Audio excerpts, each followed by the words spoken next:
एक जंगल में रानी चिड़िया अपने दो बच्चों के साथ रहती थी। मेरे बच्चे कितने प्यारे हैं, मैं अपने बच्चों के साथ कितना खुश हूँ। मेरी दुआ है कि ये हमेशा ऐसे ही मेरे सामने हंसते खेलते रहें। पास वाले दरख्त पर कालू कौवा और गोरी कौवी रहते थे। अफ, ये चिड़िया के बच्चे कितना शोर मचाते हैं। हाँ बस, सारा दिन चे चे करते रहते हैं, दिमाग खराब कर दिया है। कुछ करो ना कालो, अब और बर्दाश्त नहीं होता।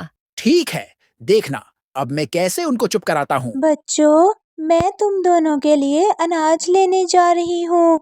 गुड़िया बेटी, अपना और अपने भाई का ख्याल रखना, घर से बाहर ना निकलना। ऐसा कहकर रानी चिड़िया अनाज लेने चली जाती है। रानी चिड़िया के जाते ही कौवा उनके घर में आ जाता है। अरे बच्चों, आओ तुम्हें मैं मीठा सा फल खिलाने ले चलूं। वो कौन सा फल है? वो लाल रसीला सेब है, बहुत मजे का है। वाह, मजा आएगा।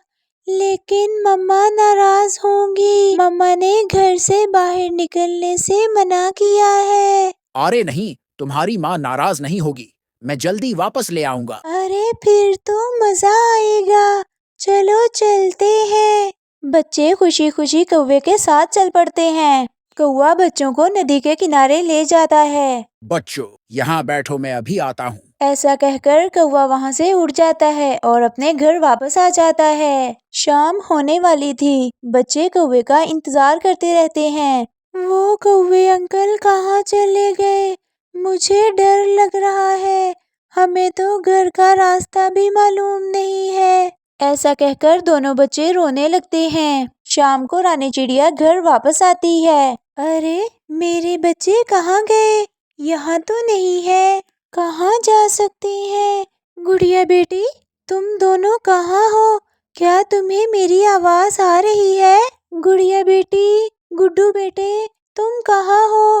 अरे, मेरे बच्चे कहाँ चले गए? मैं तो घर पर छोड़ कर गई थी। अरे, मेरे बच्चे कहाँ चले गए?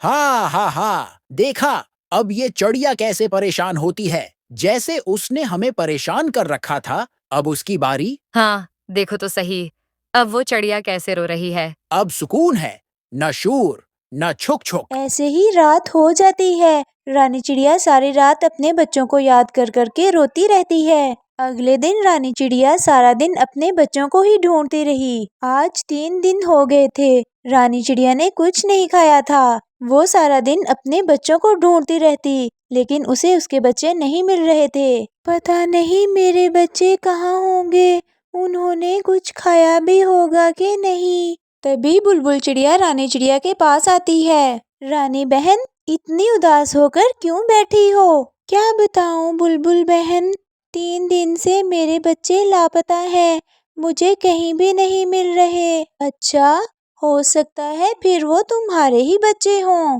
तुम किन बच्चों की बात कर रही हो? रानी बहन, आज मैं नदी पर पानी पीने गई थी। वहाँ मैंने एक उल्लू को देखा था। उसके पास 2 छोटे छोटे बच्चे थे। वो हर परिंदे से पूछ रहा था, क्या किसी के बच्चे गुम हुए हैं? रानी बहन, हो सकता है वो तुम्हारे ही बच्चे हों। रानी चिड़िया को एक उम्मीद नजर आई। अरे, सच कह रही हो क्या तुम?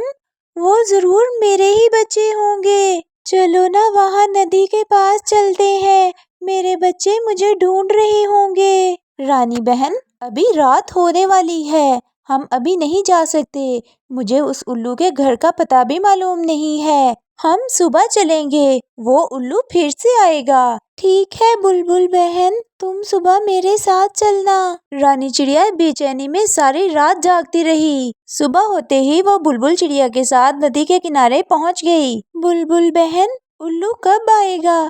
मुझसे तो अब इंतजार नहीं हो रहा। क्या किसी के बच्चे गुम हुए हैं? क्या कोई अपने बच्चों को ढूंढ रहा है? हाँ, मेरे बच्चे गुम हुए हैं। अरे, क्या वो तुम हो जिसके बच्चे मैंने नदी के पास देखे थे? तुम्हारे बच्चे सलामत हैं, शुक्र करो। अरे मेरे बच्चे, तुम कहाँ चले गए थे? मैं 3 दिन से तुम्हें ढूंढ रही हूँ। मम्मा, कौवे अंकल हमें यहाँ लेकर आए थे।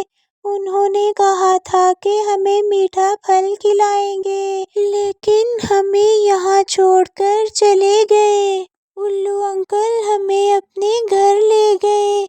इन्होंने हमारा बहुत ख्याल रखा। उल्लू भाई आपका बहुत बहुत शुक्रिया। आपकी वजह से आज मेरे बच्चे मुझे वापस मिल गए। लेकिन मैं उस कौवे को नहीं छोड़ूंगी। उसने मेरे साथ बहुत बुरा किया है। हाँ, ऐसे झूठे को सबक सिखाना चाहिए।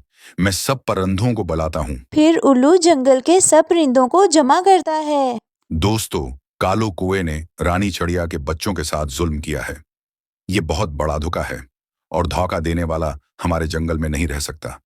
कालो और गोरी, निकल जाओ इस जंगल से। मैं उनके शूर से तंग आ गया था।